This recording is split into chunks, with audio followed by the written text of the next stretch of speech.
시간은 흘러 어느덧 수능일이 되었고 거짓말처럼 모든 시험이 끝났습니다. 그동안의 노력과 수고가 단 하루의 시험으로 결정된다는 것이 서글펐지만 그보다는 시험이 끝났다는 사실과 함께 해방감이 먼저 들었습니다. 시험을 마치고 집으로 돌아온 저를 반겨주는 건 복실이었습니다. 부모님은 아직 퇴근을 하지 않으셨기에 저는 그 아이와 함께 동네를 산책했죠. 항상 이 녀석과 함께 걷던 길인데 그날은 뭔가 새로운 느낌이 들었습니다. 그동안 겪었던 많은 일들이 생각나면서 여러 가지 감정들이 뒤섞였죠. 쉽지 않은 시간들이었지만 그럼에도 그 시기를 무사히 지나올 수 있었음에 감사한 마음이 들었습니다. 그리고 내 앞에 서서 졸랑졸랑 걸어가는 그 아이의 뒷모습을 바라보면서 이 녀석과 함께 할 수 있다는 건 아주 큰 행복이라고 생각했습니다. 순간 그 아이는 마치 저의 생각을 읽기라도 한 것처럼 저에게도 와서 안아달라고 낑낑거렸습니다.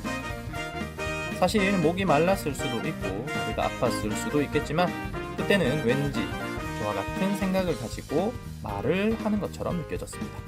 그래서 그 아이를 품에 안고 동네를 다시 한 바퀴 돌았습니다.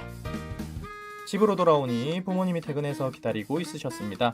시험 잘 봤냐고 물으시고는 답도 듣지 않고 방으로 들어가셨죠. 이후 조용한 분위기에서 식사를 했습니다. 우리 가족은 밥 먹을 때 거의 대화를 하지 않아서 유난히 조용한 편입니다. 어린 시절 식사 도중 아버지에게 질문을 했다가 혼난 적이 있을 정도이죠.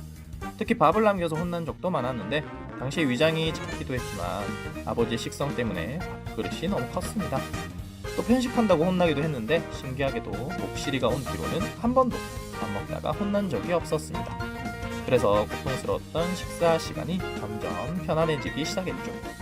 다만 지금도 그 변화의 이유는 알 수 없는데 부모님께 물어봐도 그 이유를 모르셔서 여전히 미스테리로 남아 있습니다. 옥실이는 우리 집의 분위기를 많이 바꾸어 놓았습니다.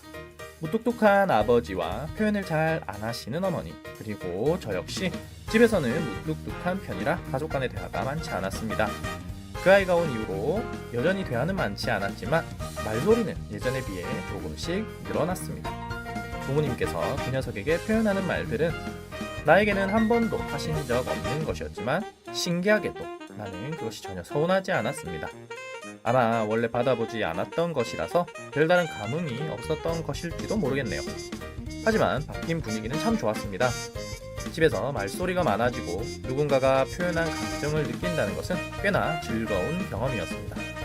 아마 그 덕분에 조금씩 저의 메마른 감정에도 물을 줄 수 있었던 것 같습니다. 사실 저는 중고등학교 내내 인기가 없는 아이였습니다. 여자에 대한 관심은 있었지만 외모에 대한 관심이 없었죠. 그래서 고백을 많이 하고 차이기도 많이 차였습니다.